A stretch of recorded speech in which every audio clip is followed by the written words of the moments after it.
राम ने वचन दिया था उसको जब कलयुग आ जाएगा, मेरा अवतरण कल की रूप में तब पहचाना जाएगा। राम ने वचन दिया था उसको जब कलयुग आ जाएगा, मेरा अवतरण कल की रूप में तब पहचाना जाएगा। तब तुम संग रहोगी मेरे,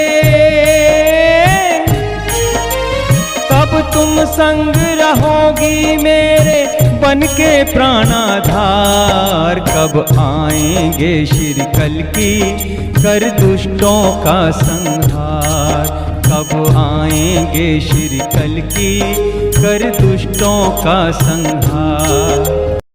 हे मनुष्य, मैं वैष्णवी हूँ, मैं माँ हूँ और मैं अपने बच्चों के लिए कल्याण की बातें सोचती हूँ, क्योंकि बच्चों का कल्याण करना मेरा उद्देश्य है।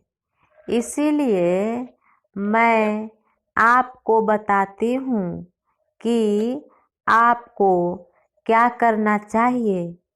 आप आत्मा से भी प्रार्थना करो और बुद्धि से भी प्रार्थना करो, आत्मा से भी गाओ और बुद्धि से भी गाओ। धर्मशास्त्र 2 प्रकार से प्रार्थना करने के लिए कहता है और 2 प्रकार से गाना गाने की बात कहता है। अब प्रश्न यह उठता है कि आत्मा से प्रार्थना क्या है और बुद्धि से प्रार्थना क्या है, आत्मा से गाना क्या है और बुद्धि से गाना क्या है। इस प्रश्न के जवाब में धर्मशास्त्र 1 कुरिन्थियों अध्याय 14 का श्लोक 14 में यह कहता है कि यदि मैं अन्य नई भाषा में प्रार्थना करूं तो मेरी आत्मा प्रार्थना करती है। परमेश्वर ने आपको 2 पैर दिया है, ठीक उसी तरह परमेश्वर ने आपको 2 प्रकार से प्रार्थना करने के लिए कहा, एक आत्मा से और दूसरा बुद्धि से। परमेश्वर के लिए आपको 2 प्रकार से प्रार्थना में गाना गाने की इजाज़त दी गई है, एक आत्मा से और दूसरा बुद्धि से।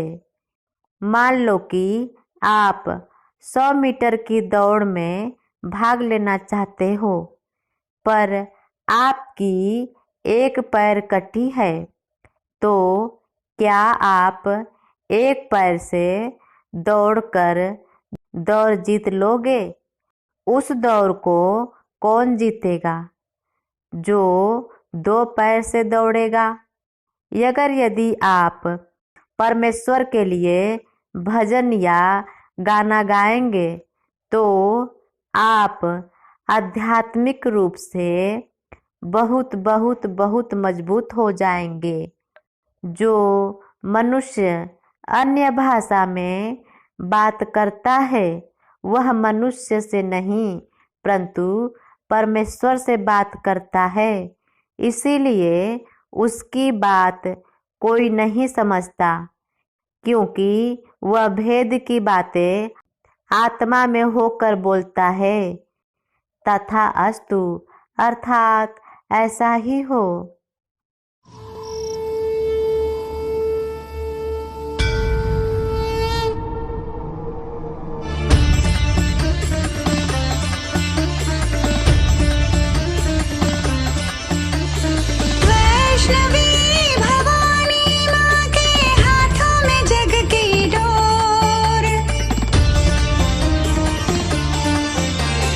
माँ के ही संकेत पे हाँ दिन रहने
संसार